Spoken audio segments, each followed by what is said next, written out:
ಜಿಲ್ಲೆಯಲ್ಲಿರುವ ಎಂಡೋಸಲ್ಫನ್ ಪೀಡಿತರು ನಿತ್ಯ ಸ್ವೀಕರಿಸುತ್ತಿರುವ ಔಷಧ ಮಾತ್ರೆಗಳ ಬಗ್ಗೆ ತಕ್ಷಣವೇ ಸಮಗ್ರ ಸಮೀಕ್ಷೆ ಮಾಡಿ ವರದಿ ಸಿದ್ಧಪಡಿಸಲು ಜಿಲ್ಲಾಧಿಕಾರಿ ಡಾಕ್ಟರ್ ರಾಜೇಂದ್ರ ಕೆವಿ ಅವರು ಸೂಚನೆಯನ್ನ ನೀಡಿದ್ದಾರೆ. ಪುತ್ತೂರು ತಾಲೂಕು ಪಂಚಾಯತ್ ಸಭಾಂಗಣದಲ್ಲಿ ನಡೆದ ಜಿಲ್ಲೆಯ ಎಂಡೋಸಲ್ಫನ್ ಸಂತ್ರಸ್ತರ ಕುಂದುಕೊರತೆ ಪರಿಶೀಲನಾ ಸಭೆಯ ಅಧ್ಯಕ್ಷತೆ ವಹಿಸಿ ಅವರು ಮಾತನಾಡಿದರು. ಎಂಡೋ ಪೀಡಿತರಿಗೆ ಸರ್ಕಾರದಿಂದ ಯಾವೆಲ್ಲ ಮಾತ್ರೆಗಳು ಬರುತ್ತಿವೆ, ಇದನ್ನು ಹೊರತುಪಡಿಸಿ ಅವರು ಖಾಸಗಿಯಾಗಿ ಯಾವುದೆಲ್ಲ ಮಾತ್ರೆಗಳನ್ನು ಪಡೆಯುತ್ತಿದ್ದಾರೆ ಎಂಬ ಬಗ್ಗೆ ಮಾಹಿತಿ ಬೇಕಾಗಿದೆ. ಗ್ರಾಮ ಪಂಚಾಯತ್ ಸಿಬ್ಬಂದಿ ಇಲ್ಲವೇ ಆಶಾ ಕಾರ್ಯಕರ್ತೆಯರಿಂದ ಸಮೀಕ್ಷೆಯನ್ನ ಮಾಡಿ ಮಾರ್ಚ್ 17ರ ಸಭೆಯ ಮೊದಲು ವರದಿಯನ್ನ ನೀಡಬೇಕು. ಖಾಸಗಿಯಾಗಿ ಖರೀದಿಸುತ್ತಿರುವ ಮಾತ್ರೆಗಳ ಮೊತ್ತವನ್ನು ಸರ್ಕಾರದಿಂದ ಭರಿಸಿಕೊಡುವ ನಿಟ್ಟಿನಲ್ಲಿ ಯೋಚಿಸಲಾಗುವುದೆಂದು ಜಿಲ್ಲಾಧಿಕಾರಿ ತಿಳಿಸಿದರು.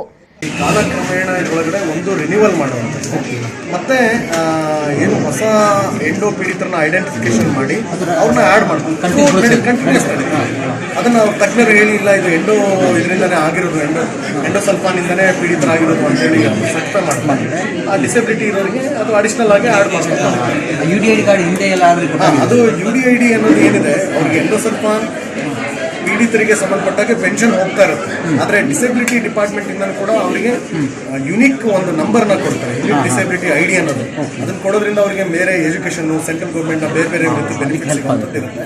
ಆದರೆ ಅದರ್ವೈಸ್ ಪೆನ್ಷನ್ಗೆ ಅದಕ್ಕೂ ಏನು ಲಿಂಕ್ ಇರಲ್ಲ, ಅದು ಏನು ಸಿಗೋದು ಸಿಗ್ತಾ ಇರುತ್ತೆ.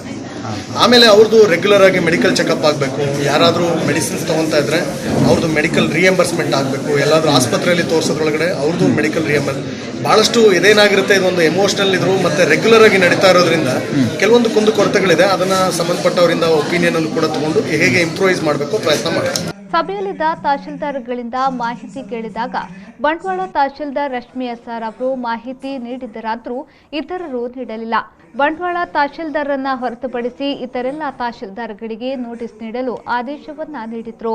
ಜಿಲ್ಲಾ ಆರೋಗ್ಯಾಧಿಕಾರಿ ಡಾಕ್ಟರ್ ಕಿಶೋರ್, ಪುತ್ತೂರು ಸಹಾಯಕ ಆಯುಕ್ತರಾದ ಗಿರೀಶ್ ನಂದನ್ ವೇದಿಕೆಯಲ್ಲಿದ್ದರು. ಪುತ್ತೂರು ತಹಶೀಲ್ದಾರ್ ರಮೇಶ್ ಬಾಬು, ಕಡಬ ತಹಶೀಲ್ದಾರ್ ಆನಂದ್ ಶಂಕರ್, ಬಂಟ್ವಾಳ ತಹಶೀಲ್ದಾರ್ ರಶ್ಮಿ SR, ಬೆಳ್ತಂಗಡಿ ತಹಶೀಲ್ದಾರ್ S ಮಹೇಶ್, ಸುಳ್ಯ ತಹಶೀಲ್ದಾರ್ ಅನಿತಾ ಲಕ್ಷ್ಮಿ, ಮ್ಯಾನೇಜರ್ಗಳು, ಸಂತ್ರಸ್ತರ ಪರ ಹೋರಾಟಗಾರರು ಈ ವೇಳೆ ಉಪಸ್ಥಿತರಿದ್ದರು.